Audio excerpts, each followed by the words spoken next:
প্রিয় দর্শক, আমি আপনাদের সম্মুখে আলোচনা করব চুলকানি ও পাছড়া কেন হয় এবং কিভাবে ছড়ায় ও এর লক্ষণসমূহ এবং এর চিকিৎসা সম্পর্কে। আশা করি আজকের আলোচনাগুলো আপনাদের অনেক অনেক উপকারে আসবে। চুলকানি অতি পরিচিত ও ছোঁয়াচ চর্মরোগ। এই রোগের পরজীবী জীবাণুর নাম সার্কোপটি স্ক্যাবি। চর্মরোগের মধ্যে এই রোগটাই সব থেকে বেশি দেখা দেয়। বাড়িতে একজনের হলে আস্তে আস্তে অন্য সদস্যরাও এর শিকার হন। স্পর্শেই সাধারণত এ রোগ ছড়ায়। তাছাড়া রোগীর ব্যবহৃত কাপড় চোপড়, গামছা বা তোয়ালে, বিছানার চাদর বা বালিশ ব্যবহার করলেও এ রোগ হতে পারে। রোগীর শরীরের এক জায়গা থেকে অন্য জায়গাতেও স্পর্শের মাধ্যমে এ রোগ ছড়ায়। লক্ষণসমূহ: নাম্বার 1, ভীষণ চুলকায় বলেই এর নাম চুলকানি হয়েছে। এই চুলকানো আবার বেশি হয় রাতের বেলায়।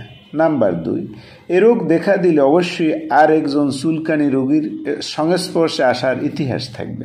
নাম্বার 3, চুলকানিটা সাধারণত বেশি হয় হাতের আঙ্গুলের ফাঁকে, কবজির সামনে, আঙ্গুলে, নাভি ও নাভির চারদিকে, হাতে, কনুইয়ে, বগলে, পায়ে, গলার নিচে, তবে সর্বশরীরও হতে পারে। ছোট বাচ্চাদের গলার উপরও হতে পারে। নাম্বার 4, চুলকানোর স্থানে ছোট ছোট ঘা এবং পরবর্তীতে পাছড়া হয়ে যায়। পাছড়ার পুঁজ এক জায়গা থেকে অন্য জায়গাতে সংস্পর্শের মাধ্যমেই ছড়াতে থাকে। নাম্বার 5, পাছড়ার সময় জ্বর হয়। বগলের বা কুস্কির গ্রান্টও বড় হতে পারে। নাম্বার 6, এই রোগ থেকে কিডনির রোগ যেমন নেফ্রাইটিস হতে পারে। নেফ্রাইটিস হলে প্রস্রাব কমে যায়, লাল রং এর হয় এবং রক্তচাপ বেড়ে যায়। জটিলতা: পাছড়া, একজিমা, নেফ্রাইটিস, ফোড়া। চিকিৎসা: বেনজয়েন্ট লোশন 25% গলা থেকে পায়ের আঙ্গুল পর্যন্ত তেল মাখার মতো করে প্রতিদিন গোসলের পরে মাখতে হবে পরপর 3 দিন, অথবা গোসল না করে আগের নিয়মে পরপর 3 রাতে অথবা গোসল না করে পরপর 3 রাতে মাখতে হবে। শিশুদের বেলায় সমপরিমাণে নারিকেল তেল বা পানির সাথে মিশিয়ে ব্যবহার করতে হবে। তারপরে 7 দিন বন্ধ রেখে আবার পূর্বের নিয়মে 3 দিন মাখতে হবে। এভাবে মোট 3টা কোর্স ব্যবহার করতে হবে। নাম্বার 2, পাছড়া বা ঘা হয়ে গেলে পেনিসিলিন বা ক্লোক্সাসিলিন ট্যাবলেট বা সিরাপ 50 মিলিগ্রাম প্রতি কেজি ওজনের জন্য দিনে 4 বার দিতে হবে। বড়দের বেলা 1টা করে ট্যাবলেট বা ক্যাপসুল দিনে 4 বার খেতে হবে। খালি পেটে 5 থেকে 7 দিন খাওয়ানো ভালো। এর মধ্যে ঘা শুকিয়ে যাবে। তারপরে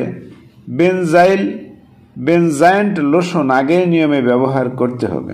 নাম্বার 3, গামা বেনজিন হেক্সা ক্লোরাইড 1% ক্রিম পূর্বের নিয়মে ব্যবহার করা উত্তম। নাম্বার 4, সালফা মলম 5 থেকে 10% পূর্বের নিয়মে ব্যবহার করা যায়। প্রতিরোধ: রোগীর চুলকানি হলে তার বিছানায় কাপড় চোপড় আলাদা করতে হবে। নাম্বার 2, দ্রুত চিকিৎসার ব্যবস্থা করতে হবে। রোগীর ব্যবহার করা কাপড় চিকিৎসা চলাকালে এবং চিকিৎসার শেষের দিনও গরম পানিতে ফুটিয়ে জীবাণুমুক্ত করতে হবে। প্রিয় দর্শক, আমরা এতক্ষণ শুনছিলাম চুলকানি ও পাছড়া কেন হয়, কিভাবে ছড়ায়, এর লক্ষণ এবং চিকিৎসা সম্পর্কে। প্রিয় দর্শক, আমরা স্বাস্থ্য বিষয়ক বিভিন্ন ভিডিওগুলো আপলোড দিয়ে থাকি। আমাদের ভিডিওগুলো যদি ভালো লাগে তাহলে আমাদের চ্যানেলটি সাবস্ক্রাইব করুন এবং আমাদের ভিডিওগুলো লাইক ও শেয়ার দিয়ে আমাদের পাশেই থাকুন। এতক্ষণ ভিডিওটি দেখার জন্য আপনাদের সকলকে ধন্যবাদ।